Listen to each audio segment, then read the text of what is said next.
Does a dropped rubber ball ever bounce to the same height that it was dropped from?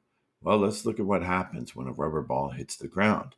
If we look at the animation, we see that it changes shape, it becomes more oblong, it gets squashed. All of that requires energy. So there's energy done, there's work done on the ball to change its shape, and then the ball does work to return to its original shape, which makes it bounce back up. So if all this energy is being expended in the change of the shape of the ball, and then of course the ball's going to make a sound, it's going to do some other, some other stuff when it hits the ground. It'll uh, make it, well, mostly it'll make a sound. It might heat up the ground or the air around it by a tiny amount.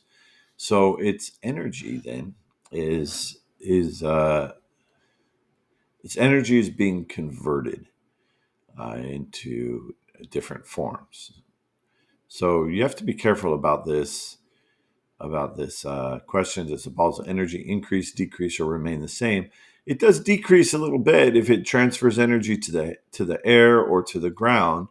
The ball's decrease, or the ball's energy is decreasing. The total energy of the system, though, stays the same. So, keeping in mind that the total energy must be conserved, where does the ball energy go? Well, some of the ball's energy goes to the to the ground. Some of the energy might go to the air, and some of it stays in the ball, but some of it converts from kinetic energy to some other form of energy, and that's why with each bounce, the height of the bounce gets smaller. So let's look at a realistic energy conversion, because we've looked at conversions just between kinetic and potential energy. If a ball falls through the air toward the earth, then if we look at a more complete model that includes more than just kinetic and potential energy, then that can better reflect what happens in real life.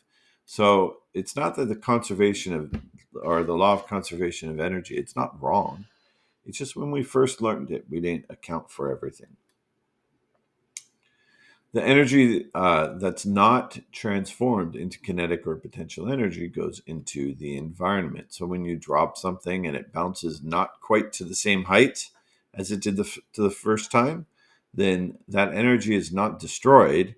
It just goes into the surroundings, into the environment, and it changes into possibly into thermal energy. That's a pretty common change to take place, but it changes into some kind of non mechanical energy. Mechanical energy is kinetic and potential energy, so energy can just change to some non mechanical form. In real life situations, energy that's transferred to the environment must be considered in the conservation law. So, the complete law of conservation of energy. Well, the law of conservation of energy really just says that energy is not created nor destroyed, but it can be transformed or transferred from one location to another. It never says anything about potential and kinetic energy being the only forms of energy.